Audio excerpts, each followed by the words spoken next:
वो थोड़ी देखनी चाहिए। रिवीजन किट तैयार करनी, थोड़ी तैयारी शुरू की रिवीजन किट से।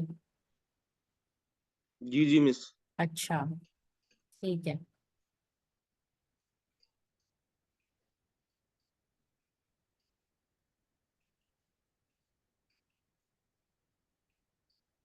मिस ये अ, जो है हम्म। क्या बोलते हैं, अभी आप F5 भी पढ़ा रही हैं? हाँ, F5 अभी शुरू किए। बैच अभी ठीक नया ठीक। शुरू हुआ है, जून अटेम्प्ट के लिए। जून अटेम्प्ट के लिए, अच्छा अच्छा। हाँ, फर्स्ट चैप्टर ही हुआ है अभी तो उसका। ठीक ठीक ठीक। अच्छा जी, internal audit. Okay, internal audit वाला चैप्टर हमारा रह गया था। इंटरनल ऑडिट का क्या मतलब है? मिस यानी कि एक होता है एक्सटर्नल ऑडिट, हम्म। ठीक है, हम्म। यानी कि बाहर से जो आके ऑडिट करेंगी पार्टी, ठीक है। इंटरनल ऑडिट हम खुद अपना, मतलब जैसे जो मेरे जहन में आ रहा है कि मतलब खुद अपना ऑडिट करेंगे और मतलब अपने आप को देखेंगे, और जो उससे पहले पहले प्रिपेयर करेंगे अपने आप को, और ऑडिट से पहले, और जो है according to the framework, according to the rules and standards काम करते हुए अपनी रिपोर्ट तैयार करेंगे। ठीक है। और आपको क्यों लग रहा है कि इंटरनल ऑडिट की जरूरत क्यों पेश आई? मतलब एक्सटर्नल ऑडिट तो हम कर ही रहे हैं और करेंगे ही, जो कंपनीज के ऊपर लाजिम है एक्सटर्नल ऑडिट करना वो तो करेंगी। Then why this internal audit? Why and from where has it come? इसकी मिस क्या? यानी कि इंटरनल ऑडिट, जी जी मिस, जो मेरी जहन में आ रहा है कि हम्म। इंटरनल ऑडिट की जो जरूरत जो पेश आई है, वो इस वजह से कि मतलब जो है ना, जब ऐसा ना हो कि मतलब एक्सटर्नल ऑडिट हो और फिर उसमें कोई मतलब जो है ना गलतियां हमारी आइडेंटिफाई हो, और फिर हमारी वो जो है ना एनुअल जनरल मीटिंग में वो आइडेंटिफाई हो, और फिर मतलब जो है हम्म। कंपनी की रेपुटेशन खराब हो। उससे बेहतर यही है कि पहले से ही मतलब अपने आप को जो है ना मतलब तैयार रखा जाए, और वेरी गुड। मतलब जो है, जी जी this is one of the reason कि भाई बाहर वाला आके एक्सटर्नल ऑडिट में क्या होता है कि बाहर वाले ऑडिटर्स आ रहे हैं, यू डोंट नो देम, ठीक है, वो बिल्कुल अननोन जी जी है और वो आ रहे हैं आपकी कंपनी में, आपकी कंपनी के एफएस को देखने के लिए कि भाई is it showing a true and fair view और नॉट। आपकी पूरी जी जी कंपनी का ओवरऑल एक ऑडिट करने के लिए कि भाई ये कंपनी क्या अपनी मामलात ट्रू एंड ऑनेस्टली कर रही है, ट्रांसपेरेंसी के साथ कर रही है या नहीं, राइट? ठीक। अब जब वो आएंगे और तब कोई चीज पॉइंट आउट करेंगे, तो दो चीजें होंगी। एक तो जो आपने मेंशन किया कि भाई एक अच्छा भी नहीं लगता कि बाहर वाला आके आपके घर में कीड़े निकाल रहे हैं। एक समझ में एक जी दिन कंपनी की एक प्रेस्टीज होती है कि अरे इतनी बड़ी कंपनी और जी इतनी सिली मिस्टेक्स कर रहे हैं इन्होंने नहीं, ठीक है, या इतनी बड़ी कंपनी और इतनी इंपॉर्टेंट चीज इनसे रह गई, एक फलाना आईएएस ये जी इन्होंने फॉलो नहीं किया। एक तो ये फैक्टर भी होता है, बट दूसरा रीजन ये है कि कंपनीज का जो काम है ना वो बहुत ज्यादा, जो बड़ी कंपनीज होती हैं जहाँ पे एक्सटर्नल ऑडिट की जरूरत है, कंपल्शन है, तो those companies basically they are of complicated nature and very extensive. Extensive का मतलब कि फैली हुई है, बहुत ज्यादा काम है। तो अब क्या होता है कि एक्सटर्नल ऑडिटर आएगा और पिन पॉइंट और हाईलाइट करेगा भी, तो डबल मेहनत है कि उस फाइनेंशियल जी स्टेटमेंट को ठीक किया जाए, फिर उसमें दुरुस्ती की जाए। अब जाहिर है अगर फॉर एग्जांपल एसेट साइड में कोई बहुत मेजर क्लासिफिकेशन की गलती हुई भी है। क्लासिफिकेशन की गलती ठीक। पता है बात क्या होती है? मिस यानी कि क्लासिफिकेशन मतलब ये है कि जैसे लॉन्ग टर्म एसेट्स हैं वो शॉर्ट टर्म एसेट्स में डाले हुए हैं, और मतलब जो एग्जैक्टली। है एग्जैक्टली। Short term assets. जी जी इनका जो क्लासिफिकेशन यानी जो ग्रुप है, जिस ग्रुप में डालना चाहिए उस ग्रुप में नहीं डाला, किसी गलत ग्रुप में डाल दिया, तो ये इटसेल्फ इतना बड़ा ब्लंडर हो जाता है कि आपको मतलब ऐसा नहीं है कि बस आपने जाके इरेज कर दिया और सही कर दिया। This is not it. इसके पीछे पूरा प्रोसेस, पूरा पीछे तक देखा जाता है कि क्या एसेट रजिस्टर में जहाँ पहले दफा रिकॉर्डिंग होती है, क्या जो प्राइमरी बुक्स होती हैं क्या उसमें तो कहीं गड़बड़ नहीं हुई भी, और क्योंकि वहां से गड़बड़ फॉलो अप होते होते, ट्रिकल डाउन होते होते अब एफएस तक पहुंची है। ठीक है। और फिर ठीक। उसको आइडेंटिफाई करना कि गलती किस वजह से हुई है, क्या गलती जानबूझ के की गई है मैनिपुलेशन के जी जी। तहत, या गलती वाकई में बाय मिस्टेक हुई है। प्लस सिर्फ एफएस में एसेट ही नहीं, आपको पीएनएल पे भी चेक करना पड़ेगा कि कहीं हमने ऐसा तो नहीं कि ग्रुप्स को, मतलब जो group as a current asset हम पीएनएल में भी कहीं ना कहीं वहां पे शो हो रहा होता है कि उसकी रिपेयर्स या डेप्रिसिएशन, इन एसेट्स की, लॉन्ग टर्म एसेट्स की डेप्रिसिएशन पीएनएल में शो हो रही होती है। तो अगर यहाँ पे आपने गलती से एक ऐसा एसेट लॉन्ग टर्म में डाल दिया जो कि लॉन्ग टर्म वो एसेट था ही नहीं, एग्जिस्ट ही नहीं करता, तो उसकी डेप्रिसिएशन भी जी पीएनएल में चार्ज हुई हुई होगी। तो आप देख रहे हैं कितना लंबा जी। काम छिड़ गया है इस एक गलती को ठीक करने में। जी जी मिस। तो ये लंबा काम जो छिड़ गया है, ये सिर्फ एक गलती थोड़ी, अगर ऑडिटर ने आके 5 गलतियां पकड़ ली तो फिर आप गए, आपको तो पूरा स्क्रैच से, मतलब समझे, दोबारा से बहुत मेहनत करके सारी चीजें ठीक करनी पड़ेंगी। तो बहुत मेहनत वाला काम है, जी जी। उलझावे वाला काम है, कॉम्प्लिकेशंस हैं। ठीक है। फिर इसकी इन्वेस्टिगेशन भी होती है कि भाई मैनिपुलेशन तो नहीं हो रही, या ये वाकई में एक जेन्युइन मिस्टेक थी। सो ये सारी चीजों से बचने के लिए कहा गया कि चलो इंटरनल ऑडिट ही क्रिएट कर दें डिपार्टमेंट, ताकि हम डे वन से ही जब हम बना रहे हो चीजों को तो उसी वक्त वो चेक एंड बैलेंस में चीजें आ रही हो। और हम साथ साथ ही, मतलब जैसे ही हमने एसेट का कुछ रिकॉर्ड किया, हमने फौरन ही उसको चेक चेक कर लिया कि कहीं कुछ गड़बड़ तो नहीं हुई। तो इंटरनल ऑडिट इस चीज में आपको हेल्प आउट करेगा कि बहुत सारे काम, बहुत सारी गलतियां जो लास्ट डे पे जाके पता चलनी थी, उनमें से एटलीस्ट 50% आपको पहले पता चल जाएंगी, आप उसको पहले ही दुरुस्त कर लोगे। फिर जब एक्सटर्नल ऑडिटर ठीक। आएगा तो फिर अगर कोई बकिया कोई गलती पीछे रहती है जो अननोटिस चली गई इंटरनल ऑडिट से, तो फिर वो लोग पॉइंट आउट कर देंगे। ठीक है। But internal audit basically purpose यही है टू मेक श्योर कि कंपनी की क्या बढ़े, इफेक्टिवनेस बढ़े। इफेक्टिवनेस ठीक। Means result. ठीक ठीक। है। जरा इसको पढ़ें, internal audit function. Internal audit function, a function of an entity that performs assurance and consulting activities designed to evaluate and improve the effectiveness of the entity's governance, risk management, and internal control process. जी मिस। Internal audit hello. function, a function of an entity that performs assurance and consulting activities designed to evaluate and improve, the effectiveness of the entity's governance, risk management and internal control processes. यानी internal audit ना ही आपकी सिर्फ entity की governance को support करेगा, यानी कि बेहतर बनाने में, बल्कि रिस्क मैनेजमेंट में भी आपको हेल्प आउट करेगा और इंटरनल कंट्रोल के प्रोसेसेस को भी बेहतर बनाने में आपकी हेल्प करेगा, क्योंकि एक्सटर्नल ऑडिटर्स आएंगे वो इंटरनल कंट्रोल्स को भी चेक करेंगे। क्यों? क्योंकि उनको एविडेंसेस चाहिए, और एविडेंसेस तो आपको इंटरनल कंट्रोल से ही ज्यादातर मिलते हैं। तो वो मेक श्योर करेंगे कि इंटरनल कंट्रोल क्या ऑपरेट कर रहा है इफेक्टिवली, एफिशिएंटली, और अगर तो नहीं कर रहा तो फिर वो आपको पॉइंट आउट करेंगे। तो इससे अच्छा नहीं कि इंटरनल ऑडिट डिपार्टमेंट ही ये सारी चीजें मेक श्योर कर ले। इंटरनल कंट्रोल्स की कुछ एग्जांपल्स बताएंगे बासित? मिस इंटरनल कंट्रोल की एग्जाम्पल्स। जी जी, इंटरनल कंट्रोल की कुछ एग्जांपल्स बताएंगे। इंटरनल कंट्रोल की कुछ एग्जाम्पल्स में मिस यानी कि मिस आप बताएं जरा, मेरे जहन में नहीं आ रही। ओके। इंटरनल कंट्रोल बेसिकली क्या होता है? अच्छा चलो हम उस पर बात करते हैं। पहले तो मुझे ये बताओ कि एफिशिएंसी और इफेक्टिवनेस में क्या फर्क है। ये दो बड़े अहम टर्मिनोलॉजीज हैं जो हम एसीसीए जी के जी मिस। F2 से MA2 से पढ़ रहे हैं, है ना? बिल्कुल बिल्कुल।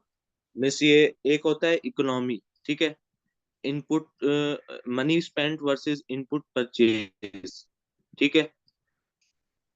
एक होता है एफिशिएंसी, इनपुट नहीं, input purchase versus output produce, ठीक है। फिर होता है इफेक्टिवनेस, कि इनपुट नहीं, output produce versus objectives achieve, very good. यानी कि एफिशिएंसी को। जी जी।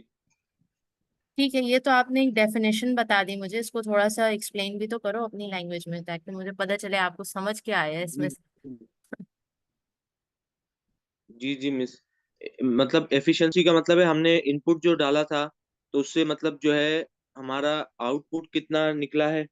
ठीक है, यानी कि मतलब जो हमने जो भी मतलब हमारे रिसोर्सेज थे उनको यूज करते हुए हमने अपने लिए क्या फायदा निकाला है। ठीक है, हम्म। और फिर आखिर में वो जो आउटपुट जो निकला है तो उससे हमारा जो ऑब्जेक्टिव था, यानी कि हमारा जो टारगेट था वो अचीव हुआ है नहीं हुआ है, इफेक्टिवनेस में एग्जैक्टली, मैं बात कर रहा हूँ। एग्जैक्टली, बिल्कुल सही हो गया। एफिशिएंसी जब भी वर्ड आए आपके दिमाग में आना चाहिए रिसोर्सेस की बात हो रही है। ठीक है, ये जी जी रिसोर्सेस हमारे पास इंडिविजुअल लेवल पे एंड ऑर्गेनाइजेशनल लेवल पे तीन बेसिक रिसोर्सेज होते हैं। द जी जी first is time, second is जी money, third is space. Time, जी जी अच्छा इसमें सिर्फ मनी नहीं आता, एम में तमाम चीजें आ गई, मटेरियल, मनी, मशीनरी जी एंड जो भी एम से चीजें आती हैं, मैन, मैन यानी कि लेबर पावर, ये सब एम में। एंड जी, देन दिस इज स्पेस। ये ठीक। तीन ही रिसोर्सेज हैं जिसको हम ब्रॉड कैटेगरीज में डिवाइड कर रहे हैं। There are three resources which every individual and every organisation has. कितना टाइम तो सबके ठीक पास बराबर है, 24 घंटे, 24 घंटे, ठीक है, इन अ डे। टाइम सबके पास बराबर है, स्पेस भी सबके सब पास बराबर ही होती है। थोड़ा बहुत इसमें फर्क होता है, जो होता है किसी के पास कम मशीनरी है, किसी के पास ज्यादा है, किसी के पास थोड़ी सी मैन पावर है, किसी के पास ज्यादा है। स्पेस में ये होता है कि आपके ऑब्वियसली इदारा कितनी स्पेस पे फैला हुआ है, कितने एरिया में फैला हुआ है। तो ये सारी चीजें, ये रिसोर्सेज हैं, और इन रिसोर्सेज का भरपूर इस्तेमाल, यानी कि इसको अगर मैं वर्ड दूं तो ये होता है ऑप्टिमम यूटिलाइजेशन ऑफ रिसोर्सेज। जी दिस जी इज एफिशिएंसी, कि आपने ठीक। अपने रिसोर्सेज का भरपूर इस्तेमाल किया या नहीं किया। As a student you have a resource, you have time, you have books, you have lectures, you have calculator. Have you utilise your resources completely? भरपूर इस्तेमाल किया या नहीं किया? अगर तो किया तो मतलब तुम एफिशिएंट हो। तुमने अपने यूट्यूब ठीक यूट्यूब से भी देखा, लेक्चर्स भी निकाले, टेक्निकल आर्टिकल्स भी देखे, मतलब जो जो रिसोर्सेज अवेलेबल थे सारों को तुमने अच्छे से स्टडी किया, तो that means you are efficient. अब ठीक आती है बात इफेक्टिवनेस, कि क्या ये ठीक। तमाम रिसोर्सेस को इस्तेमाल करने के बावजूद आप जो एक डिजायर्ड रिजल्ट चाह रहे थे, और रिजल्ट क्या चाह रहे थे आप, कि मैं पास हो जाऊं, जी ठीक है, जी मेरा एग्जाम निकल जाए, तो क्या वो रिजल्ट अचीव ठीक हुआ या नहीं हुआ, डिजायर्ड रिजल्ट? अगर तो वो ठीक अचीव हो गया तो very good, you were effective. और अगर वो अचीव नहीं हुआ तो मतलब आप इफेक्टिव नहीं हो। जैसे कि इसकी हम मिसाल लेते हैं, ठीक। डॉक्टर के पास अगर आप जाते हो, हम किस डॉक्टर के पास जाना पसंद करते हैं? मिस, यानी कि जिसके वो जो मतलब जो है ना जिसका बिहेवियर सही होता है हमारे साथ, और मतलब जो है मतलब जिससे हमें जो है मतलब उम्मीद होती है कि यार ये इसके पास अगर जाऊंगा तो अल्लाह के मर्जी से और मतलब इसकी मेहनत से जो है ना मतलब शिफा मिल जाएगी। एग्जैक्टली, आप उस डॉक्टर के पास जाते हो जहां से आपको शिफा मिलती है, जहां से आप ठीक होके आते हो, यानी इफेक्टिव जो जी होता है, आप उसके पास जाते हो, ना कि आप उसके पास जाते हो कि जिसके पास हाई फाई स्टेटस्कोप और हाई फाई ब्लड प्रेशर की मशीन और हाई फाई सारी चीजें हो। राइट। जी जी तो that is the difference between जी जी एफिशिएंसी एंड इफेक्टिवनेस। नाउ यहाँ पे किस चीज की बात हो रही है? यहाँ पे बात हो रही है कि हम कि इंटरनल ऑडिट फंक्शन इसीलिए इंट्रोड्यूस कराया जा रहा है ताकि इवेल्युएट किया जा सके और बेहतर किया जा सके इफेक्टिवनेस को, यानी रिजल्ट जो आना है किस चीज से रिलेटेड, जी एंटिटी की गवर्नेंस से रिलेटेड, उसकी रिस्क मैनेजमेंट से related and internal control processes से रिलेटेड। अब इंटरनल कंट्रोल किस ठीक बला का नाम है, इसके ऊपर पूरा एक चैप्टर है।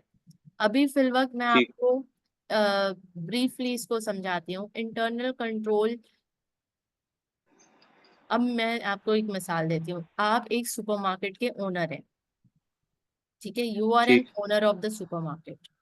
आप मुझे बताओ बासित, आपके पास कुल मिला के 1500 एम्प्लॉयज हैं इस सुपरमार्केट में, and it's a huge supermarket, ठीक है, बड़ी सुपरमार्केट है, छोटी मोटी नहीं है।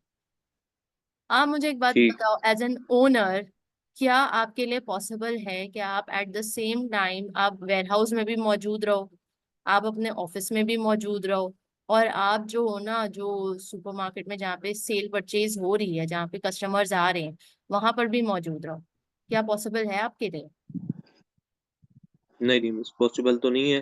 पॉसिबल। लेकिन जो है ना 12 उसके जो है ना दूसरा उसका उसके लिए जो मतलब जो इस वक्त की जो चीजें हैं, यानी कि सीसीटीवी कैमरा एग्जैक्टली। और जी जी, और और मिस मतलब जो है सेल परचेज की अगर हम बात करें तो वहां पे भी मतलब कुछ अपने लोगों को खड़ा किया जाए जो रिलायबल हो। ठीक सुपरवाइजर। है।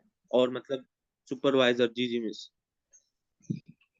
और जो है उसके बाद जो है मतलब जाते हुए उनकी सेल्स इनवॉइस रिसिप्ट्स चेक की जाए, और उनको जो है ना चेक करके फिर जो है ना फिर जाने दिया जाए। ठीक ठीक है। है, तो ये इसी एक तरह प्रोसेस और हो गया। कुछ, जी जी। और और मिस क्या और जो है मतलब ठीक है। इसी तरह में से इनसे रिलेटेड मतलब, जी जी। ठीक है, तो आप एज एन ओनर हर जगह मौजूद नहीं रह सकते टू इंश्योर कि कोई चोरी तो नहीं करे, कोई आपके सुपरमार्केट में डाकत न डाले, सब एम्प्लॉयज अपना काम स्मूथली करें, ऑनेस्टली करें। तो आप हर जगह नहीं पहुंच सकते, तो you need some internal control processes. Internal, इदारे के अंदर, अंदरूनी कंट्रोल। कंट्रोल करने के लिए क्या कंट्रोल करना है? ताकि इलीगल एक्टिविटीज ना हो सके, घपला ना हो सके, सामान चोरी ना हो सके, मेक श्योर करने के लिए कि एम्प्लॉयज डंडी नहीं मारे, टाइम पे अपनी। जी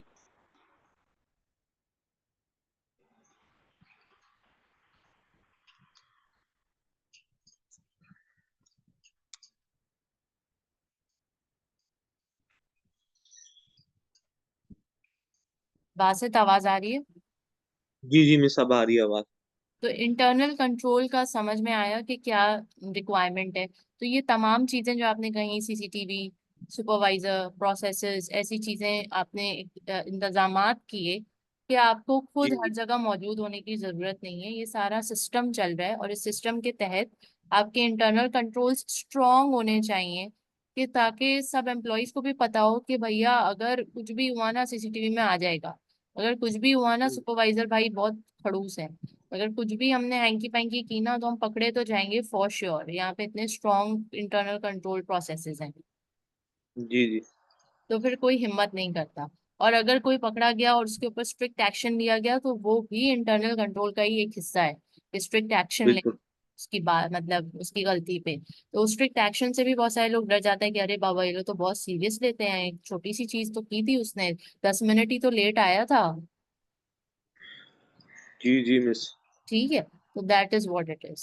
next, internal audit and corporate governance.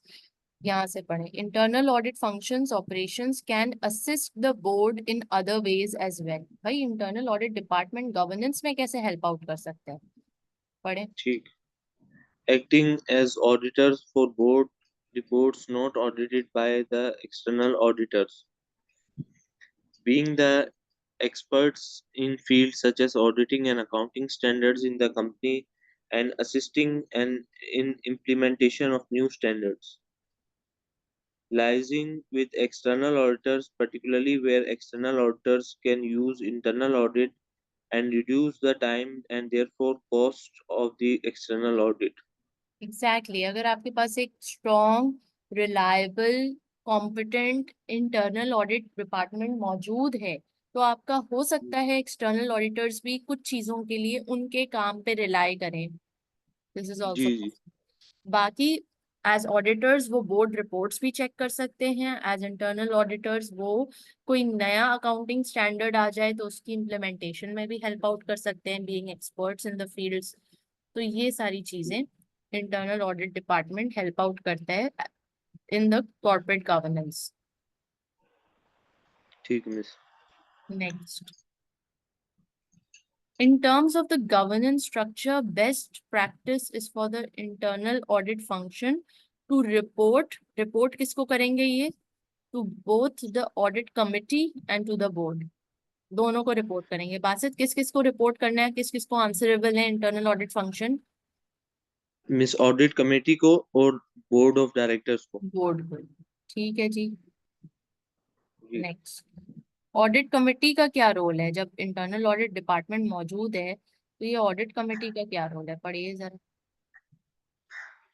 Monitor and review the effectiveness of internal audit activities where there is no internal audit function to consider annually whether there is a need for this function to and make recommendation to the board where there is no internal audit function to explain the annual report to the absence of such a function।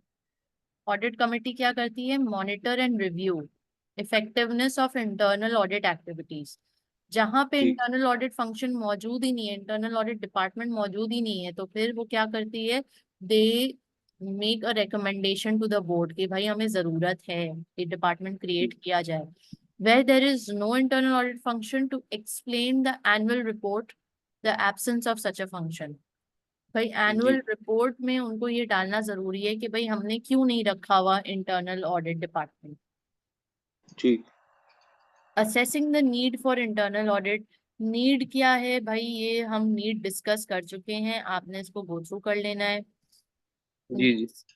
कि internal audit department हमने क्यों create किया।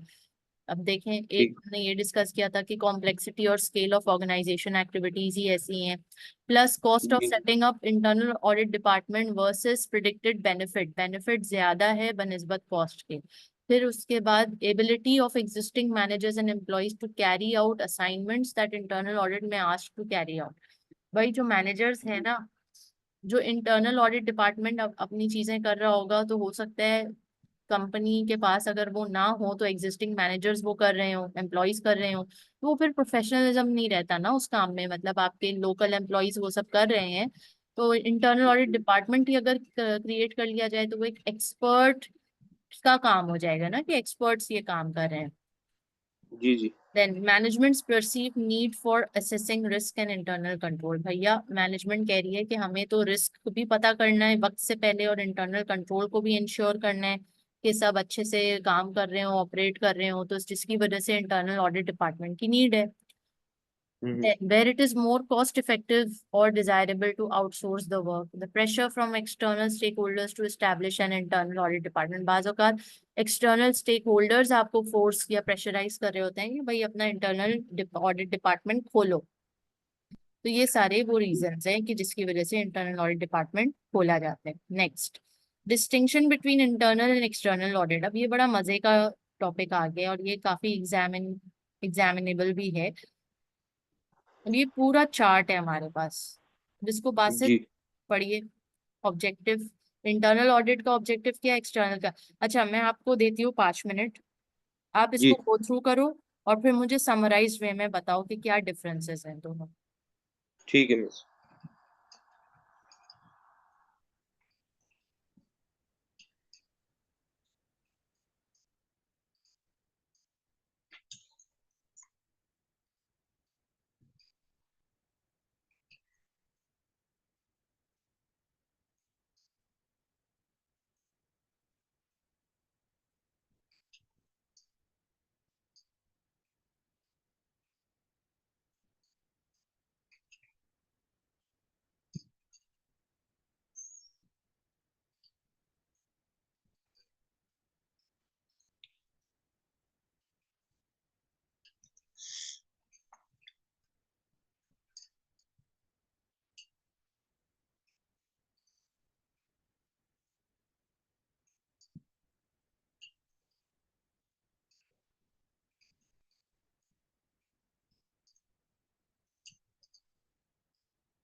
Miss थोड़ा नीचे करें।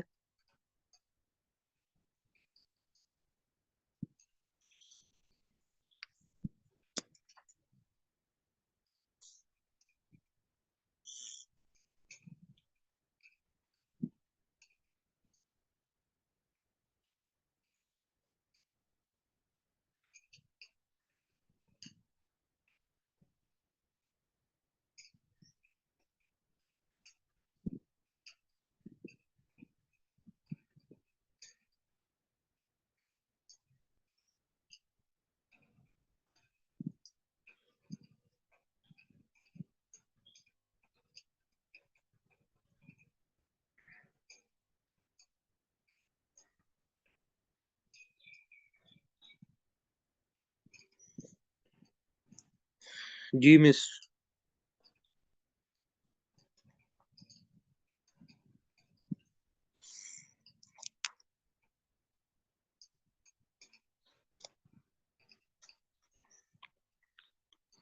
जी। जी miss, ये लिखा हुआ है कि इंटरनल ऑडिट और एक्सटर्नल ऑडिट के दरमियान फर्क ये है कि ये ऑर्गेनाइजेशन की जो है परफॉर्मेंस को जो है ना सही करने के लिए बनाया जाता है। इंटरनल ऑडिट का फंक्शन है। और जो एक्सटर्नल ऑडिट है वो ओपिनियन देता है कि फाइनेंशियल स्टेटमेंट्स जो है ना ट्रू एंड फेयर व्यू दे रही है या नहीं दे रही। इसी तरह, जी जी, नेक्स्ट। इसी तरह जो है इनका काम है रिपोर्टिंग करना इंटरनल ऑडिट वालों का टू द ऑडिट कमेटी। ठीक है। और ये प्राइवेट रिपोर्ट्स होती हैं जो कि बोर्ड ऑफ डायरेक्टर्स या ऑडिट कमेटी को दी जाती हैं और कंपनी की मैनेजमेंट के तौर पे इस्तेमाल होती है। मैनेजमेंट मतलब कि यानी कि इंटरनल काम जो है कंपनी के, उनके लिए इस्तेमाल होती हैं। ठीक है।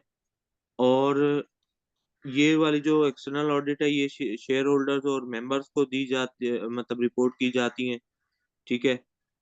और फिर ये जो है ना मतलब पब्लिकली अवेलेबल होती हैं कि जो है ना मतलब ताकि इसको जो है ना मतलब पढ़ सकें सारे, मतलब जो भी इंटरेस्टेड पार्टीज हैं, सारे स्टेक होल्डर जो है ना तकरीबन उसको पढ़ सकते हैं। मतलब सारे ही पढ़ सकते हैं सही। 100%।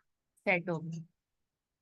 अच्छा, उसमें जो है मतलब ये कंपनी के अंदरूनी मामलात किस तरह चल रहे हैं वो इस तरह से बताते हैं, बताए जाते हैं इंटरनल ऑडिट में।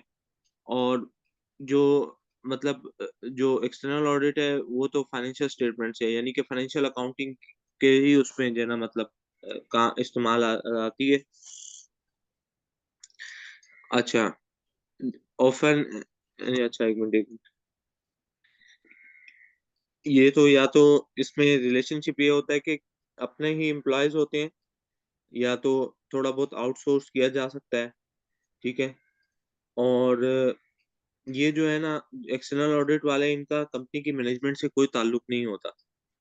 ठीक है। और इनको अपॉइंट जो है ना वो शेयर होल्डर्स करते हैं। वेरी और गुड। जी जी, planning and collection of evidence में अगर हम देखें तो मिस ये वाला थोड़ा सा इस पांच पांच तो जो है ना हो गए थे, अभी इसमें थोड़ा सा जो है ना वो, चले मैं ये देखता हूँ, एक मिनट इसको भी हम्म। पढ़ते हैं। अच्छा, ये मतलब अ, अगर हम देखें इसमें मटेरियलिटी इंटरनल ऑडिट में, और स्ट्रेटेजिक लॉन्ग टर्म प्लानिंग, यानी कि स्ट्रेटेजिक प्लानिंग तो ये होती है ये 5 इयर्स या उससे ज्यादा। तो प्रोसीजरल ये रिस्क बेस्ड नहीं होते इतने। और अच्छा, ओके। इसमें ओके ओके, बात सुनो। लिसन। जी जी। Now the major difference over here is that जो आपके एक्सटर्नल ऑडिटर्स होते हैं, आप मुझे बताओ उनके पास क्या बहुत टाइम होता है कि वो आपके तमाम ट्रांजैक्शंस और तमाम चीजों को एक एक करके सबको देखें और सारी चीजों का ऑडिट करें? नहीं नहीं मिस, उनके पास तो इतना टाइम नहीं होता। नहीं होता ना। अब आपका सुपरमार्केट है और आप एक्सटर्नल ऑडिटर को बुला रहे हो, वो पूरे साल की सारी ट्रांजैक्शंस को तो नहीं देखेगा ना। जी जी मिस। वो क्या करेगा? वो रिस्क बेस सिलेक्ट करेगा। सैम्पलिंग करेगा जी जी अहम चीजों को, यानी जहां उसको लग रहा है कि ये वाला एरिया ज्यादा रिस्की है, वो वाले एरिया को उठाएगा। फॉर एग्जाम्पल, अगर उसको लग रहा है कि जो एसेट वाला एरिया है वो बहुत रिस्की है, क्योंकि वहां पे आपका जी बैंक बैलेंस भी है, वहां पे आपके एसेट्स भी हैं, और चूंकि आपका सुपरमार्ट है तो वहां पे आपकी करंट एसेट्स बहुत ज्यादा है, इन्वेंट्री बहुत ज्यादा है, तो वो जी जी रिस्की एरिया है, तो मुझे उसका ऑडिट करना चाहिए, तो उस पे ज्यादा फोकस करना चाहिए, तो वो सिर्फ उस पे ज्यादा फोकस करेगा। और जी जी उसको फोकस करते हुए वहां से भी क्या करेगा, सैम्पलिंग। ऐसा नहीं कि वो एक एक जाके गोदाम को जाके चेक करेगा, जरूरी नहीं है। हो सकता है वो आपके पास 10 गोदाम हो, वो 10 में से सिर्फ 3 की जाके इंस्पेक्शन करे। जी जी समझ रहे हैं? तो ये होता है जी, सैम्पलिंग रैंडमली, वो भी रिस्क बेस्ड। तो ये कौन कर रहा है, ठीक एक्सटर्नल ऑडिटर। ठीक लेकिन यहाँ इंटरनल ऑडिटर क्या कर रहा है, वो रिस्क बेस्ड काम नहीं कर रहा, यहाँ पे कोई मटीरियलिटी लेवल भी नहीं निकाला जा रहा। यहाँ ठीक पे तो वो एम्प्लॉयज हैं, इंटरनल ऑडिटर, वो तो रोज इदारे में जा रहे हैं। तो उन्होंने एक प्रोसेस बनाया हुआ है, एक प्रोसीजर बनाया हुआ है, और उस प्रोसीजर के तहत वो तमाम चीजों का ऑडिट कर रहे हैं, तमाम चीजों का through out the year, rather than ठीक ठीक। बेस्ड। क्योंकि इनके पास तो टाइम ही टाइम है, ये तो इंटरनल एम्प्लॉयज है, ये तो जा ही रहे मिस अच्छा, हैं 9 to 5। ये इस पे मुझे एक सवाल आ रहा है कि मतलब ये तो इंटरनल ऑडिट वालों के पास तो मतलब जो है पूरा साल है, हम्म। ठीक है, और एक्सटर्नल ऑडिट वालों के पास कितना टाइम होता है वो डिपेंड यूजुअली? करता है, वो डिपेंड करता है, कंपनी टू कंपनी वेरी करता है, क्योंकि बहुत सारी कंपनीज होती हैं जिनकी बहुत सारी सब्सिडियरीज होती हैं, बच्चा बच्ची कंपनीज। सही है। जी तो जी इट डिपेंड्स कि वो कंपनी कितनी कॉम्प्लिकेटेड है और कितनी बड़ी है, तो उस हिसाब से उनका एक्सटर्नल ऑडिट उतने टाइम बेस पे चलता है। But yes, couple of months तो लगते ही हैं, 2 to 3 months तो एक मिनिमम, इतने तो मतलब अगर मैं कहूँ तो लगता ही है। But again it varies from companies to companies. बाजू का कुछ कंपनी बिल्कुल लास्ट मोमेंट पे बुला रही होती हैं एक्सटर्नल ऑडिटर्स को, टाइम बहुत शॉर्ट होता है, तो उसके फिर ऑडिट तो हो जाते हैं मगर चार्जेस ज्यादा होते हैं फिर। ठीक ठीक ठीक है, तो ये सारी चीजें हो गई। यहाँ पे external audit work is risk based, evidence collected using a variety of procedures पर ISS to obtain sufficient appropriate audit evidence चाहिए यहाँ पे। और यहाँ पे ठीक evidence mainly from interviewing staff and inspecting documents. यहाँ पे कोई ऐसा चीज नहीं है कि भाई बहुत सख्ती से हमें सफिशिएंट और अप्रोप्रिएट ऑडिट एविडेंस चाहिए और हर दफा हम शक की निगाह से देख रहे हैं, नहीं। ठीक है, यहाँ पे लेकिन हम शक की निगाह से देखेंगे। जी जी और यहाँ पे मटीरियलिटी लेवल भी सेट होगा। यहाँ पे ट्रूथ एंड जी फेयरनेस ऑफ एफएस देखा जा रहा है, ऑब्जेक्टिव ये है। यहाँ पे ऑब्जेक्टिव क्या है, असाइनमेंट्स हैं with no materiality level being set, रोजमर्रा के बेसिस ठीक पे उन्होंने चेक करना है। ठीक है जी। जी जी अब इसको कोशिश करें कि ये बहुत इंपॉर्टेंट चीजें हैं, ये सारे डिफरेंसेस आपको याद है। ठीक है miss. See, exam focus point. It is vital that you understand the difference between the role of internal and external audit. Questions from either perspective could come up in the exam, so your understanding of the respective roles of internal auditors and external auditors will assist you in answering the question set. ठीक है miss. Next, regulation of internal auditors. Internal auditors के काम को कौन check and balance करेगा या regulate करेगा? तो पता चला that internal auditing is not regulated in the same way as statutory external auditing. अब रेगुलेशन क्या होती है, रेगुलेशन बेसिकली गवर्नमेंट से रिलेटेड होती है, यानी गवर्नमेंट चेक एंड बैलेंस रखती है किसके ऊपर, एक्सटर्नल ऑडिटर्स के ऊपर, इंटरनल ठीक ऑडिटर्स पे नहीं रखती। There are ठीक no legal requirements associated with becoming an internal auditor, यानी कोई भी इंटरनल ऑडिटर बन सकता है। कोई ऐसी चीज नहीं है कि भैया उसके लिए आपको कोई बड़ी लीगल रिक्वायरमेंट्स पूरी करनी पड़ेगी, बट एक्सटर्नल ऑडिटर बनने के लिए you have to fulfil all the legal requirements. ठीक ठीक है, the scope and nature of internal audit's work is more likely to be set by company policy than by external guidelines. जाहिर है, जब internal auditor है, employee है company का, तो कंपनी की पॉलिसीज के मुताबिक ही उसको चलना है, बैरूनी गाइडलाइंस की जरूरत नहीं। ठीक ठीक है। अब यहाँ पे इन्होंने ये भी किया, internal auditors are not required to be members of a professional body such as the ACC. जरूरी नहीं है कि वो किसी प्रोफेशनल अकाउंटिंग बॉडी का हिस्सा भी है। ठीक। इतनी रिलैक्सेशन है इंटरनल ऑडिटर्स के लिए। Next, scope of the internal audit functions, पढ़िए। Internal audit has two key roles to play in relation to organizational risk management, ensuring the company's risk management system operates effectively, ensuring that strategies implemented in respect of business risk operate effectively. हम्म। तो दो अहम roles हैं, क्या है? Number one, ensuring companies risk management system operates effectively, and number two, strategies implemented in respect of business risk operate effectively. ये भी ठीक। ख्याल रखना है इंटरनल ऑडिट फंक्शन को कि रिस्क मैनेजमेंट सिस्टम ऑपरेट कर रहा है इफेक्टिवली। पहला रिस्क, बिजनेस रिस्क, क्या होता है? जी। पढ़ें। Business risk is a risk resulting from significant conditions, events, circumstances, actions, or inactions that could adversely affect an entity's ability to achieve its objectives and execute its strategies, or from the setting of inappropriate objectives and strategies. क्या कह रहे हैं? Means ये business risk, ये risk है जो मतलब कुछ कंडीशंस या इवेंट्स या सर्कमस्टांसेस और या कुछ एक्शन लिए जाने ना लिए जाने की वजह से कंपनी के ऑब्जेक्टिव्स को मतलब कॉम्प्रोमाइज हो जाते हैं वो, और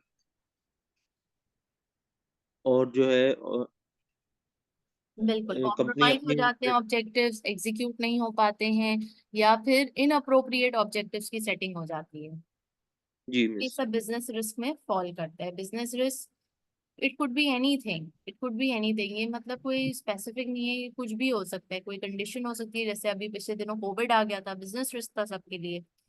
ठीक है, उससे हम जी। बिजनेस अपने ऑब्जेक्टिव्स अचीव नहीं कर पा रहा था, अपनी एग्जीक्यूट नहीं कर पा रहा था स्ट्रेटेजीज को, तो that was kind of a risk. Next, the role of internal audit. ये वही है ऊपर जो हमने पढ़ा ना, वही चीज है। Next, responsibility for fraud and error. जी। It is the responsibility of management and those charged with governance to prevent and detect fraud, and in this respect, internal auditors may have a role to play. बिल्कुल self explanatory है, ये पढ़ें। जी जी। Fraud is a key business risk. It is the responsibility of the directors to prevent and detect fraud. As the internal auditors have a role in risk management, they are involved in the process of managing the risk of fraud. Fraud, fraud is a key business risk, it is the responsibility of the directors to prevent and detect, ये दो अहम words है। जी कि जब भी आप fraud लिखोगे तो ये दोनों वर्ड्स अगर वहां फिट बैठ रहे हैं तो जरूर लिखना है कि to prevent and detect fraud. Prevent भी जी लिखना है कि आपको रोकना है, डिटेक्ट भी लिखना है कि अगर हो गया है फ्रॉड तो उसको पकड़ना कैसे है, आइडेंटिफाई कैसे करना है। एंड इट इज जी not the responsibility of the external auditors to prevent and detect fraud, ये एक्सटर्नल ऑडिटर्स की जिम्मेदारी नहीं है, वो सिर्फ अपने एफएस के ऊपर ओपिनियन देने आएंगे। ठीक है, जी और जब वो ओपिनियन देने आते हैं तो उसके नतीजे में क्या होता है कि फ्रॉड रिवील हो जाता है as a part of their audit. जाहिर है जब वो यही चेक करने आ रहे हैं कि ट्रू एंड फेयर व्यू हो रहा है नहीं हो रहा, तो उसकी तहकीकात के दौरान कुछ एविडेंसेस ऐसे मिल जाते हैं कि जिससे फ्रॉड अनअर्थ हो जाता है। मगर ऐसा नहीं है कि वो आई ही है फ्रॉड डिटेक्ट करने और प्रिवेंट करने, उनकी जिम्मेदारी नहीं है, वो जी। कंपनी की जिम्मेदारी है। They are just there to express their opinion on FS. ठीक। Internal auditors can help to prevent fraud to, by carrying out work on assessing the adequacy and effectiveness of control systems. Internal auditors ये काम कर सकते हैं, वो prevent कर सकते हैं क्योंकि वो डे टू डे बेसिस पे कंपनी में एज एन एम्प्लॉय काम कर रहे हैं, प्लस वो असेस कर सकते हैं adequacy and effectiveness of control systems. They can help to detect fraud by being mindful when carrying out their work and reporting any suspicions. ये इंपॉर्टेंट पैरा जी। है, इसको याद कर लीजिएगा। इंटरनल ऑडिटर्स प्रिवेंट भी कर सकते हैं फ्रॉड, कैसे? कंट्रोल सिस्टम्स को चेक एंड बैलेंस करके। और डिटेक्ट भी कर सकता है फ्रॉड, कैसे? माइंडफुल होके या कॉन्शियसली चेक करके, क्या अपना काम करके। और अगर उनको कहीं किसी पे शक हो रहा है तो उसको रिपोर्ट करके, रिपोर्ट एनी सस्पिशंस। ठीक। The very existence of an or internal audit department may act as a deterrent to fraud। यानी कि ये एक बहुत important रीजन है कि आप अगर इंटरनल ऑडिट डिपार्टमेंट अपना सेट कर रहे हो इदारे में, तो इससे भी जो फ्रॉड करने का इरादा रखते हैं उनको बड़ी डिमोटिवेशन होती है इस बात से कि यार अब तो इन्होंने इंटरनल ऑडिट डिपार्टमेंट ही खोल दी है, अब तो हर वक्त ही नजर रहेगी हम पे, अब तो हर रोज जी। ही जी। ये सारी चेक एंड बैलेंस हो रहा होगा। तो उससे भी फ्रॉड वो होने से आप रोक सकते हो, इसके होने के नतीजे में। ठीक। नेक्स्ट, लिमिटेशंस क्या है इंटरनल ऑडिट फंक्शन की? जरा इसको 5 मिनट लगा के पढ़ें और फिर मुझे बता।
जी मिस।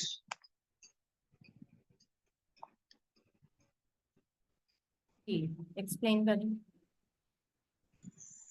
मिस ये कह रहे हैं कि वैसे तो इंटरनल ऑडिट तो रखना सही है, लेकिन इसकी कुछ लिमिटेशंस है। ठीक है। पहली ये लिमिटेशन है कि इनकी ये जो है ना इंडिपेंडेंट नहीं होते, और इनको अपनी जो है ना एम्प्लॉयमेंट का निकल अपने जो है ना मतलब इस चीज़ का डर होता है कि इनको एम्प्लॉयमेंट से निकलने का, तो इस वजह से ये इनकी ऑब्जेक्टिविटी जो है ना वो मतलब कॉम्प्रोमाइज हो जाती है। और दूसरा ये कि इन्होंने मतलब मैनेजमेंट को भी मतलब रिपोर्ट देनी होती है, और मतलब दोस्त चार्ज भी गवर्नेंस यानी कि बोर्ड ऑफ डायरेक्टर्स को भी जो है देनी होती है। तो इसमें मतलब रिलेशनशिप जो है ना वो मतलब खराब होने का डर भी होता है। और मतलब जो है इंटरनल ऑडिटर्स ये जो है ना मतलब प्रोफेशनली क्वालिफाइड भी नहीं होते कभी कभार, और उनकी नॉलेज और टेक्निकल एक्सपर्टीज में फिर जो है ना डिफरेंस बड़ा आ जाता है दूसरे जो उसमें जो है। और ये मतलब जो है इनकी इन ये भी है कि ये इनकी इंडिपेंडेंसी जो है ना ये भी इतनी जो है ना खास नहीं होती। तो इस वजह से भी ये जो है ना मतलब जो है वो अपना काम ठीक से नहीं कर पाते। ये है मिस। यानी पहली लिमिटेशन क्या है, नंबर 1? पहली लिमिटेशन है कि इनकी इंडिपेंडेंस और ऑब्जेक्टिविटी नहीं है। एग्जैक्टली। और क्यों नहीं है, रीजन क्या है? क्योंकि वो मिस यानी कि एम्प्लॉय है कंपनी एम्प्लॉयज के। हैं। समझो इस बात को, जब एक एम्प्लॉई होता है तो उसको हर हाल में बॉस की बात माननी पड़ती है। बिल्कुल। तो वो कैसे बोल सकता है बॉस को कि भाई फलानी जगह पे कीड़े हैं और वहां उसको चेक करने की जरूरत है, और बॉस कह रहे रहने दो, इग्नोर। ठीक। उसके आगे तो फिर वो कुछ नहीं बोल सकता। ठीक। बॉस चाह ही हाँ हाँ रहे, जान के चाह रहे, मैनिपुलेशन कर रहे हैं। जी जी। ठीक है। नेक्स्ट, दूसरी लिमिटेशन। दूसरी लिमिटेशन ये है कि इनको मतलब मैनेजमेंट को भी देनी होती है रिपोर्ट, और जो है दोस्त चार्ज विद गवर्नेंस उनको भी देनी होती है। रिलेशनशिप खराब होते हैं जिसकी वजह से मतलब इनको मतलब अब अगर जैसे फर्ज की अपनी सीनियर मैनेजमेंट है, इनसे ज्यादा सीनियर है, तो फिर वो फिर वहां पे इनको मतलब जो है ना थोड़ा बहुत मतलब उनका भी ख्याल करना पड़ता है। अच्छा फिर जी देखो, तीसरी। वही वाली बात हो गई, तुम एम्प्लॉई हो और तुम्हें दो बॉसेस को रिपोर्ट करना है। जी जी। तो जब तुम दो बॉसेस को रिपोर्ट करोगे तो ये ट्रांसपेरेंसी को इंश्योर करने के लिए तो अच्छी बात है। बट जी आपको पता है कि दो बॉसेस, फिर दो माइंड्स, फिर एक बॉस कुछ कह रहा है, दूसरा बॉस कुछ कह रहा है। फिर यहाँ पे क्या जी जी। होता है, सीरियस कॉन्फ्लिक्ट। ठीक। जब सीरियस कॉन्फ्लिक्ट हो जाएगा तो this limits the scope and compromises the effectiveness of internal audit function. ठीक। ठीक है। थर्ड, तीसरी लिमिटेशन। जैसे ये तीसरी तीसरी लिमिटेशन ये है कि ये प्रोफेशनली क्वालिफाइड होना इनका क्योंकि लाजमी नहीं है। प्रोफेशनली क्वालिफाइड नहीं होते, देयरफॉर ऐसा पॉसिबल है कि उनकी नॉलेज और टेक्निकल एक्सपर्टीज में कोई कमी कोताही रह जाए। बिल्कुल। फिर फिर ये है कि और अ, अगर क्योंकि वो प्रोफेशनली क्वालिफाइड हो भी तो भी एक लिमिटेशन है, क्योंकि they lack independence because they are employees. जी जी मिस। तो बहुत सारे असाइनमेंट्स में अगर वो कोई रिकमेंडेशन दे भी रहे हैं अपनी एक्सपर्टीज को सामने रखते हुए, तो हो सकता है वो रद्द कर दी जाए, रिजेक्ट कर दी जाए। ठीक। ठीक है। चलें जी, तो ये हमने सारी लिमिटेशंस डिस्कस कर ली। आगे बढ़ रहे हैं। इंटरनल ऑडिट असाइनमेंट्स पढ़िए। Internal audit can be involved in many different assignments as directed by management. These can range from value for money projects and operational assignments looking at specific parts of the business. हम्म, क्या कह रहे हैं। यानी कि miss यानी कि management जो बताएगी वो उसमें कुछ असाइनमेंट्स होंगे, ठीक है। और इसमें वैल्यू फॉर मनी प्रोजेक्ट से लेकर ऑपरेशनल असाइनमेंट्स तक के काम होंगे जो कि स्पेसिफिक मतलब पार्ट्स ऑफ द बिजनेस में मतलब हम उसको आइडेंटिफाई कर सकते। Hmm. So internal audit can be involved in many different assignments as directed by management. These can range from value for money projects to operational assignments looking at specific parts of the business. यानी इनको assignments मिलते हैं और ये assignments कुछ भी हो सकते हैं, वैल्यू फॉर मनी ऑडिट्स भी हो सकते हैं और ऑपरेशनल असाइनमेंट भी हो सकते हैं कि किसी इंटरनल कंट्रोल को जाके चेक करके आओ। तो वैल्यू फॉर मनी ऑडिट ये क्या होता है, इसका पर्पस क्या है, इसकी नेचर क्या है, ये जरा आप मुझे पढ़ के मुझे फिर एक्सप्लेन करो कि ये वैल्यू फॉर मनी ऑडिट किस बला का नाम है। ठीक। जी।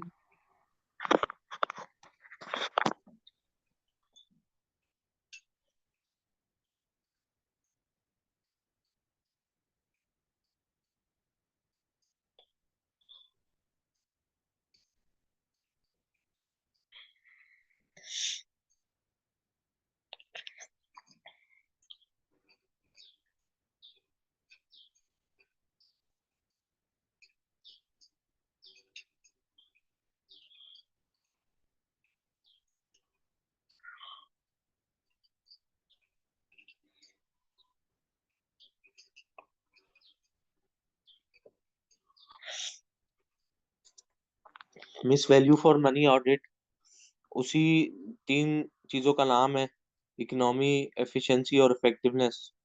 और ये बेसिकली जो है मतलब नॉट फॉर प्रॉफिट ऑर्गेनाइजेशन में इस्तेमाल होते हैं, एनजी एनजीओस।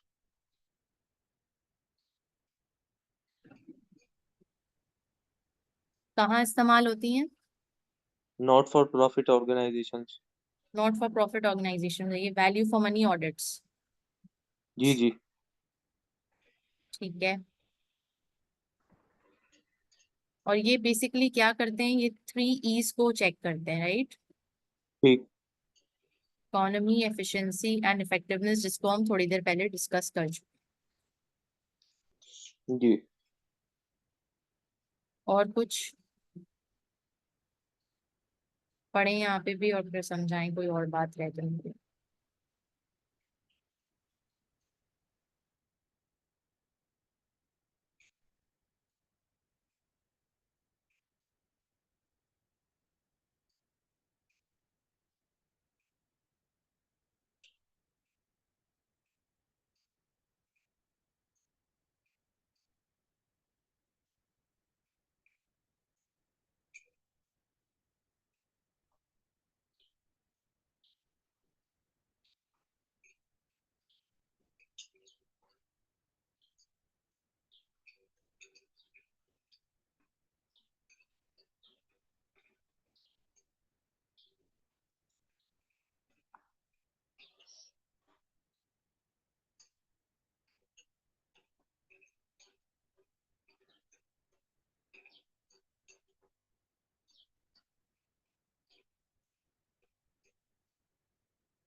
जी मिस।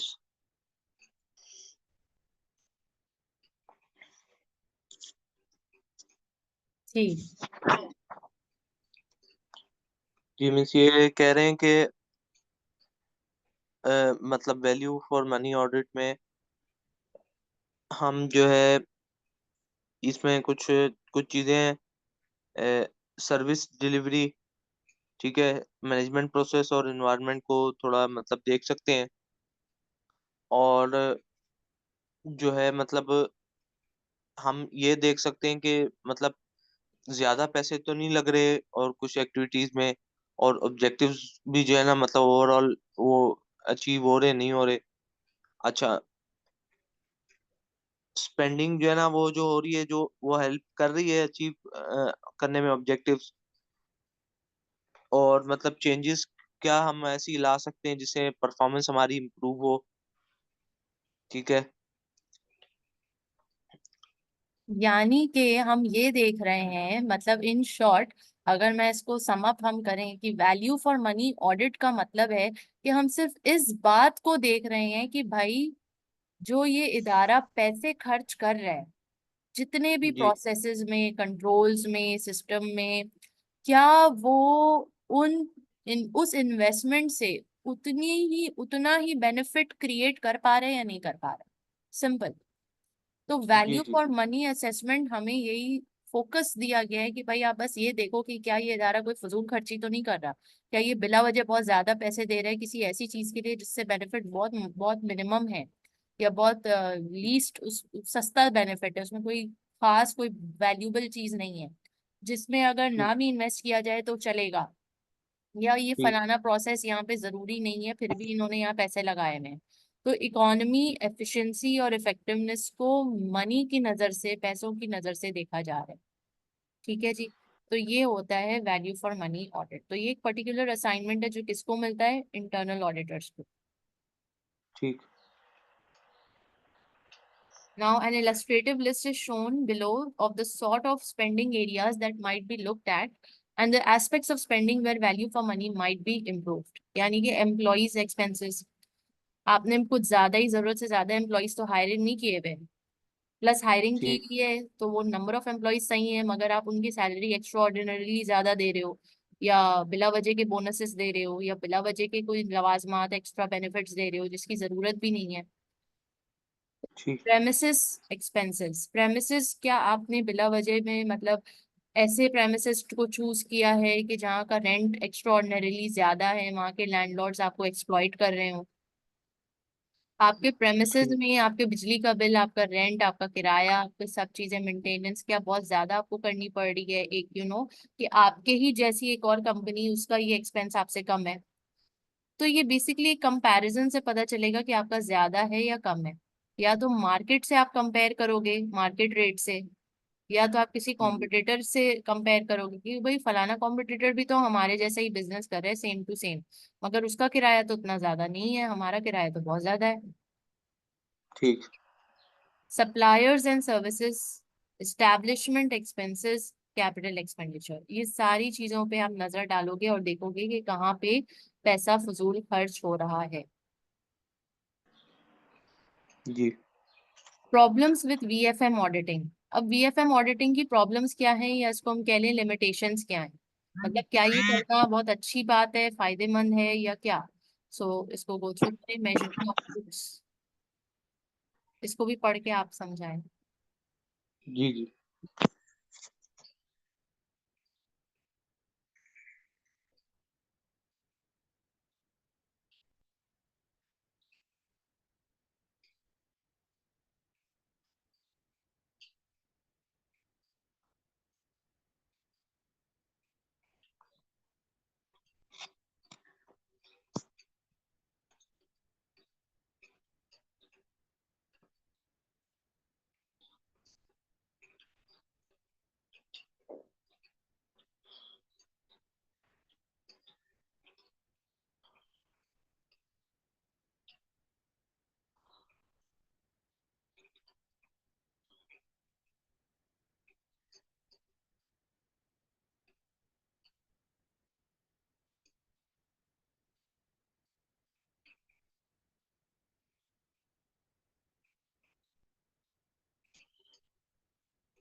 बस ये बेसिकली कुछ प्रॉब्लम्स हैं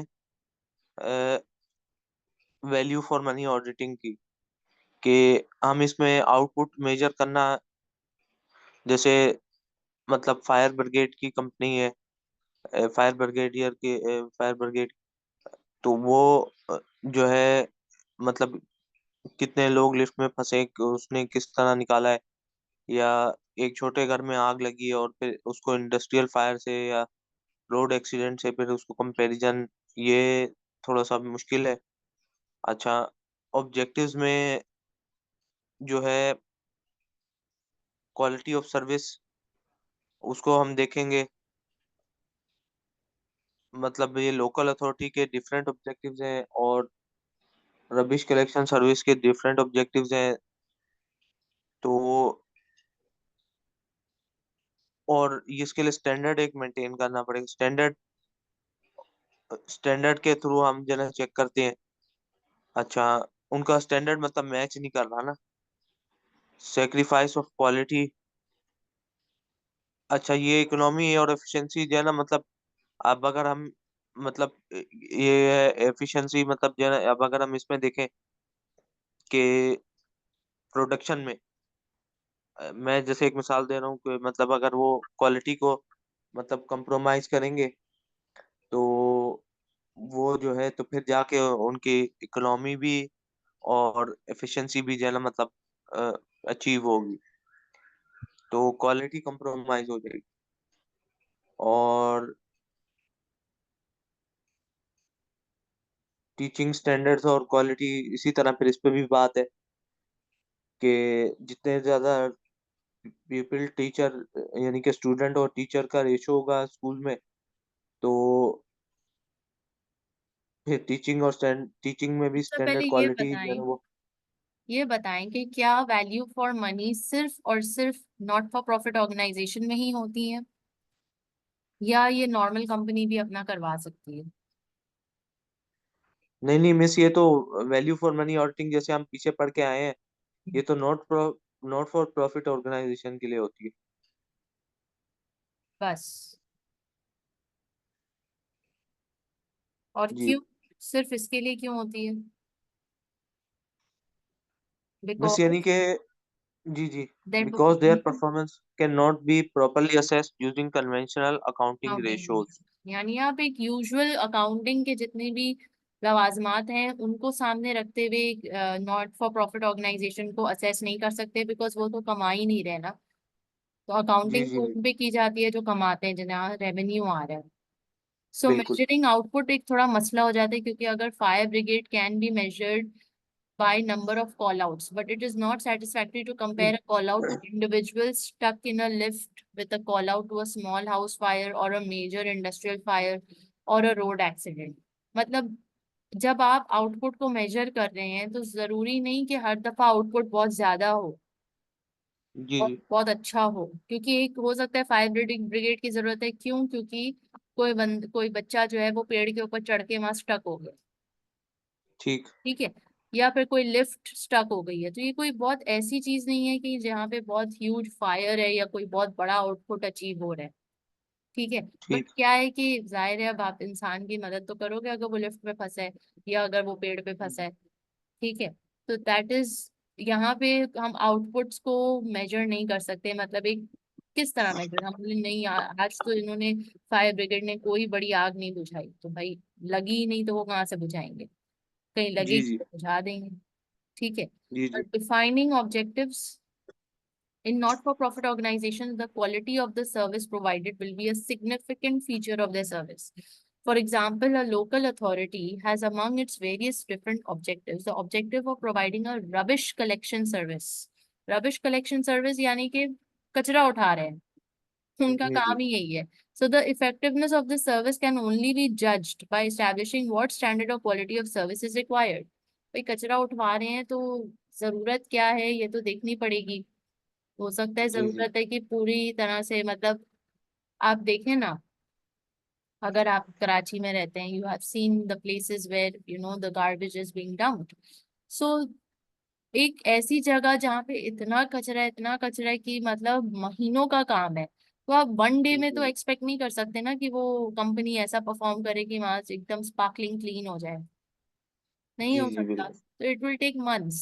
सो you can not compare one day's work just like that कि भाई आज तो कोई काम ही नहीं किया, इतना थोड़ा सा कचरा उठाया, ऐसे नहीं कर सकते। तो आपको देखना पड़ेगा कि भाई क्या स्टैंडर्ड है, क्या क्वालिटी है, क्या ये रियलिस्टिक एक्सपेक्टेशन है भी या नहीं, रियलिस्टिक, तब ठीक। आप उसको जज करें या कंपेयर करें। Sacrifice of quality, economy and efficiency can be achieved by sacrificing quality. Neither outputs nor impacts are necessarily measured in terms of quality. For example, the cost of teaching can be reduced by increasing the pupil teacher ratio in schools, but it is difficult to judge the consequences to such a change on teaching standards and quality। वही वाली बात है, जब ज्यादा बच्चे हो जाएंगे तो क्वालिटी जाहिर है थोड़ी सी कम इसलिए हो जाएगी कि आप हर एक को इंडिविजुअल अटेंशन नहीं दे सकते। अब बासित को बात समझ आ रही है नहीं आ रही मुझे मालूम है, क्योंकि मैं बासित से क्वेश्चन करती जा रही हूँ। बट अगर मेरी क्लास में 50 बच्चे होंगे या 20 बच्चे होंगे तो मैं हर एक से क्वेश्चन तो नहीं कर सकूंगी ना इस तरह जिस तरह मैं बासित से जी कर रही हूँ। तो मैं अलग स्टाइल होगा वहां पे क्वेश्चनिंग का, वहां पे यही पूछा जाएगा, किसी को कोई बात नहीं समझ आई तो पूछ ले। अब कोई नहीं भी पूछ रहा तो अजम्पशन यही ली जा रही है कि भाई ठीक है समझ आ गई, तभी किसी ने कोई सवाल नहीं किया। जी जी सो सैक्रिफाइस ऑफ क्वालिटी बाज औकात क्वांटिटी बढ़ाने से हो जाती है। इफेक्टिव एफिशिएंसी तो अचीव हो जाती है, बिकॉज एफिशिएंसी का क्या मतलब है, आपने रिसोर्सेज का ऑप्टिमम यूटिलाइजेशन की है, भरपूर इस्तेमाल की है, वो तो हो जाता है, बट जी क्वालिटी कहीं ना कहीं अफेक्ट हो जाती है। नेक्स्ट, मेजरिंग इफेक्टिवनेस, ये भी बड़ा मुश्किल काम है। अब आप इफेक्टिवनेस कैसे मेजर करोगे? आप तो डॉक्टर के पास गए थे, दवा लिखवाई, घर आए, एक हफ्ते बाद ठीक हो गए, फिर डॉक्टर को क्या बताने जाते हो, अस्सलाम वालेकुम डॉक्टर साहब मैं ठीक हो गया जज़ाकल्लाह? नहीं नहीं नहीं बताने जाते ना, तो फिर डॉक्टर को कैसे पता चलेगा कि कितने पेशेंट्स उससे शिफा याब होके गए? जी जी क्योंकि बाज़ औक़ात ऐसा भी होता है कि एक हफ्ता गुजर गया, तबीयत ठीक नहीं हुई, आप दूसरे डॉक्टर के पास चले गए, आपने कहा वो डॉक्टर ही बेकार है। तो आपने जाके जी डॉक्टर साहब को तो नहीं बोला ना, डॉक्टर साहब मैं आपके पास आया था और मुझे शिफा नहीं मिली, आप कितनी गंदी दवाई लिख के देते हो। जी जी नहीं ना, ऐसा नहीं बोलते। तो इसलिए यहाँ पे भी इफेक्टिवनेस को मेजर करना एक प्रॉब्लम हो जाता है बहुत सारी जगहों पे। Over emphasis on cost control, cost पे जब ज्यादा फोकस होता है ना, फिर क्वालिटी कहीं ना कहीं वैसे ही इग्नोर हो जाती है कि भाई खर्चा कम करो, कॉस्ट कटिंग करो। अरे भाई तुम देखो तो सही कि क्या कॉस्ट कटिंग से तुम्हारा प्रोडक्ट की क्वालिटी गिर रही है? क्योंकि जी जी कस्टमर को अगर क्वालिटी नहीं मिलेगी या वैल्यू एड उसकी लाइफ में नहीं होगा, तो फिर जितनी भी कॉस्ट कटिंग कर लो क्या फायदा? अल्टीमेटली तो आपका माल नहीं बिकेगा ना फिर। जी जी नेक्स्ट, मेजरिंग एफिशिएंसी। एफिशिएंसी भी आप कैसे मेजर करोगे भैया? अब बासित एज अ स्टूडेंट अपने रिसोर्सेज का भरपूर इस्तेमाल कर रहा है या नहीं कर रहा, ये मैं कैसे बता सकती हूँ? ये तो बासित ही बताएगा ना कि हाँ मेरे पास ये रिसोर्सेज हैं और मैं अपना बेस्ट कर रहा हूँ 100%। शायद बासित सिर्फ 2 घंटे पढ़ रहा है और वो उसका बेस्ट है, और मैं एक्सपेक्ट कर रही हूँ या मेरे जहन में है कि एक बच्चा जो 4 घंटे पढ़ता है वो बेस्ट है, वो मतलब वो सही पढ़ रहा है। मगर ऐसा सही। जरूरी नहीं है। बासित 2 घंटे भी पढ़ के हो सकता है बहुत अच्छा परफॉर्म करे, उसको उसका 2 घंटे में फोकस इतना अच्छा होता है कि उसको 4 घंटे लगाने की जरूरत ही नहीं है। तो ये एफिशिएंसी भी डिपेंड करती है, सब्जेक्टिव होती है नेचर में। क्या है वर्ड? सब्जेक्टिव। आपके लिए कुछ और जी हो सकती है, मेरे लिए कुछ और हो सकती है, एक इदारे के लिए कुछ हो सकती है, दूसरे इदारे के लिए कुछ और हो सकती है। Plus not for profit organisations में तो आप कैसे मेजर करोगे जब कोई मार्केट वैल्यू ही नहीं है? एक नॉट नॉट फॉर प्रॉफिट इदारा जो एनजीओ फलाई काम कर रहा है, वो मार्केट रेट जाके कैसे पता कर सकते हैं अपनी चीजों के लिए? जी है जी ना? नहीं कर सकता वो कंपेयर, क्योंकि उसका कोई कॉम्पिटिटर तो नहीं होगा, क्योंकि वो जी जी कंपटीशन है ही नहीं। वो तो फलाई काम कर रहे हैं लोगों की भलाई के लिए, वेलफेयर के लिए। जी जी यहाँ पे एग्जाम्पल देखिए, for example with the police force it might be difficult to compare efficiency of a serious crime squad with the efficiency of a traffic police. अब ये दोनों का कंपैरिजन बिल्कुल बेकार है, जी जी नॉनसेंस है। ट्रैफिक पुलिस की एफिशिएंसी को आप सीरियस क्राइम स्क्वाड की एफिशिएंसी से कैसे कंपेयर कर सकते हैं? नहीं कर सकते, बिल्कुल। नॉट जी जी पॉसिबल। ठीक है जी। इसी तरह दो स्टूडेंट्स मेरी क्लास में, एक बासित है मेरी क्लास में, हो सकता है एक और स्टूडेंट है रहमान, मैं इन दोनों की एफिशिएंसी को कैसे कंपेयर कर सकती हूँ? दोनों के रिसोर्सेज अलग हैं, हालात अलग है, दोनों का पढ़ने का स्टाइल अलग है, दोनों की स्पीड अलग है। I can't. मुझे बस जी, इफेक्टिवनेस पे ध्यान रखना है कि इफेक्टिवनेस यानी दोनों का क्लियर होना चाहिए पेपर हर हाल में। ये है। बिल्कुल। Next, information technology audits. अब ये दूसरी किस्म की ऑडिट आ गई, इंफॉर्मेशन आईटी ऑडिट्स। क्या पर्पस है? An information technology audit is a test of controls in a specific area of the business.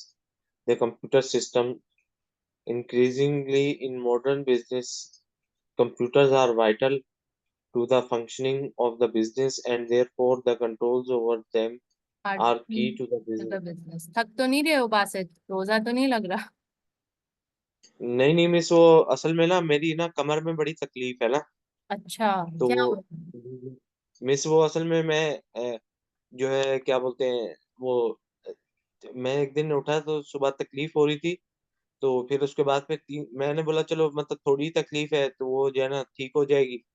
तो अब जो है ना वो करते करते वो 3-4 दिन में बहुत ज्यादा बढ़ गई थी।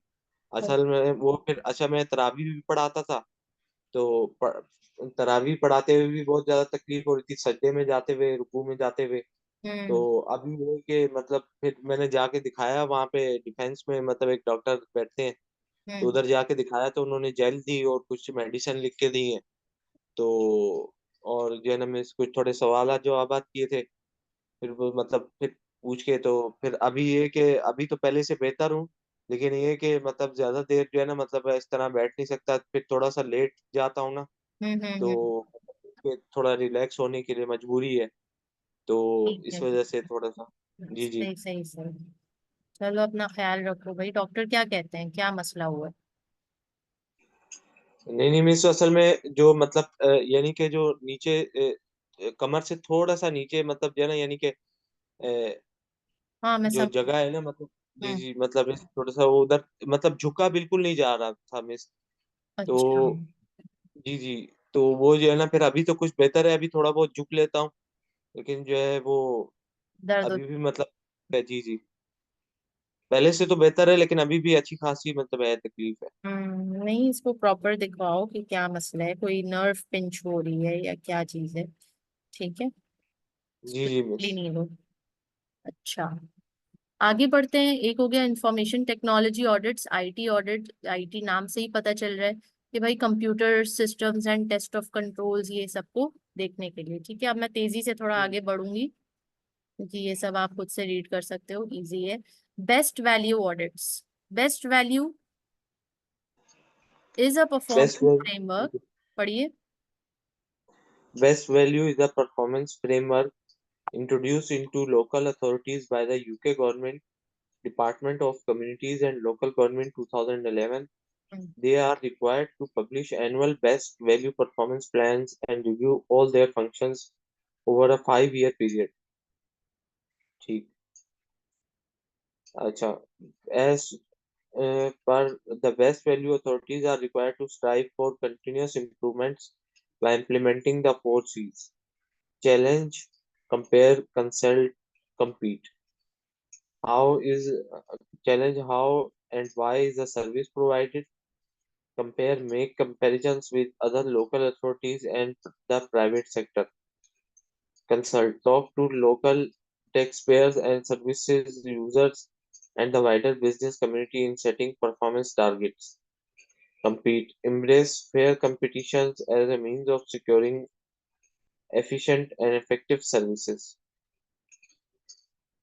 हम्म। तो best value is a performance framework, एक परफॉर्मेंस का फ्रेमवर्क बनाया गया है and it's introduced into local authorities by the UK government. They are required to publish annual best value performance plans and review all their functions over a 5-year period. तो इसमें 4 C's को देखा जा रहा है। Number 1, challenge, how and why a service is provided. Comparison, local authorities से। Consultation, local tax payer services वगैरह। Competition, embrace fair competition as a means of securing efficient. तो बेसिकली इसमें पर्पस देखा जा रहा है कि भाई आपका इदारा या आपका जो भी लोकल अथॉरिटी है उसका पर्पस क्या है, वो किस पर्पस के तहत काम कर रहे हैं, किस मिशन के तहत काम कर रहे हैं, और उसके परफॉर्मेंस को 5-year पीरियड पे इवेल्युएट किया जा रहा है, रिव्यू किया जा रहा है, देखा जा रहा है। ठीक है जी। दैट इज द जी जी best miss. Performance audit, best value audits. ठीक। ठीक है। Next, financial audits is a internal audits traditional role. Financial audit करना, evaluate operating effectiveness of the key business processes which relate to financial statements, ये सारी चीजों को देखना। ठीक है। तो revenue, cash collections, external financial reporting, personal payroll, acquisitions, expenditures, production and conversion.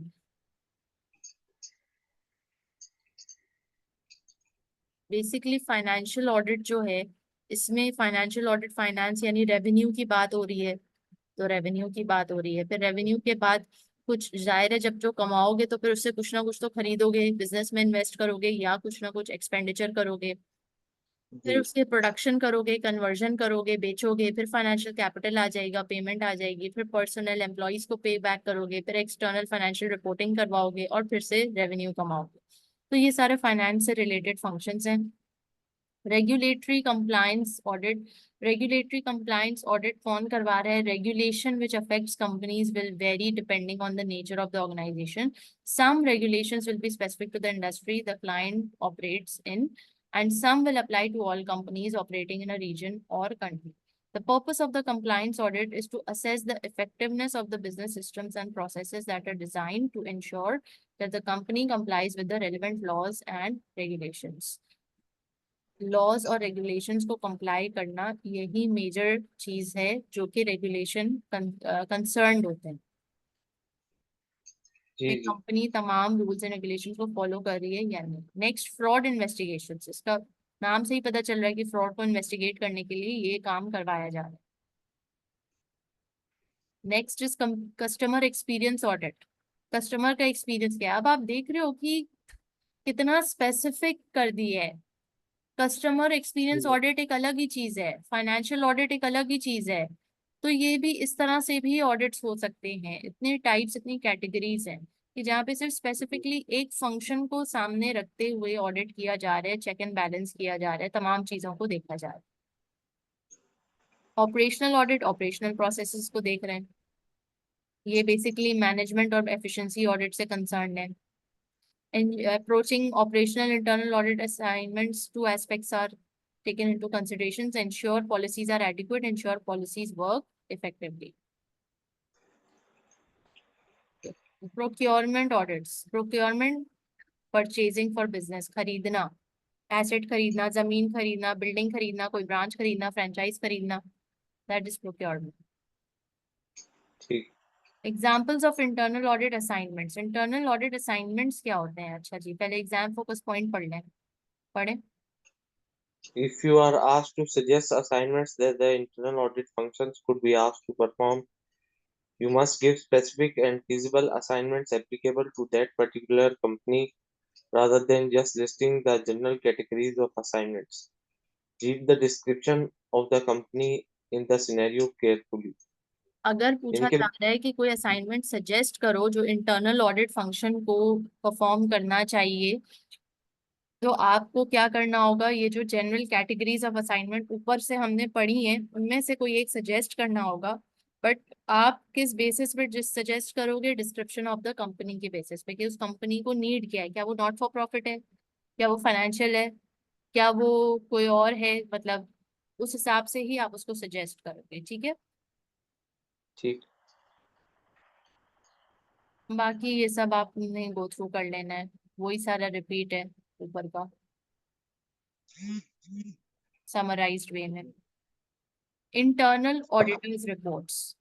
Internal auditors reports may take any form as they are no formal reporting requirements. Internal audit की कोई formal reporting requirement नहीं है, यानी कि legally government कुछ recommend नहीं करती। जैसा आपका दिल वैसा करो, आपकी मर्जी। जी। हमें इतना पता है कि ये रिस्क बेस्ड हो सकती हैं, बट यूजुअली होती नहीं है। ये ठीक। परफॉर्मेंस एनहांसमेंट के लिए होती है। हमें इतना पता है इंटरनल ऑडिट के बारे में, है ना, हमने ऊपर डिफरेंसेस में पढ़ा था। Next, exit meeting. What is an exit meeting? An exit meeting is held at the end of the internal audit engagement after a draft report has been produced. एक The एग्जिट people, मीटिंग कब रखी जा रही है? At the end of internal audit engagement after a draft report has been produced. जी जी। ठीक है, फिर उसके बाद the objectives of this meeting are to discuss the findings and associated recommendations, provide management with the opportunity to give their views on, agree on possible solutions to the problems the internal audit assignment has identified। ठीक है, ठीक। ये सब भी आपको read करना होगा, इसमें कोई एक्सप्लेन करने की चीज नहीं है। Final report. फाइनल रिपोर्ट किसको देंगे हम? Standard report format, terms of reference, executive summary, body of the report, हाँ, ये तो appendices. फॉर्मेट हो गया ना रिपोर्ट का। जी जी। Minimum content, purpose, scope, results, ये होना चाहिए जी रिपोर्ट में। Background information, summaries, accomplishments, opinions, ये होने चाहिए। एट्रीब्यूट्स क्या होनी चाहिए रिपोर्ट की? Accurate, objective, clear, concise, complete, timely. तो इसको जी। जी आप निमोनिक से याद कर लो। CQOT, got. Clear, concise, complete, objective, timely and accurate. Time कोटा कर। एक्यूरेट। ठीक। Distribution of the final report.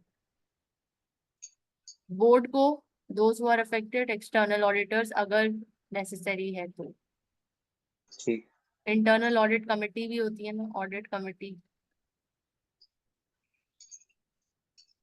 amendments, releasing the report, management response, outsourcing the internal audit function. आप चाहो तो इंटरनल ऑडिट फंक्शन को क्या कर सकते हो, आउटसोर्स भी कर सकते हो।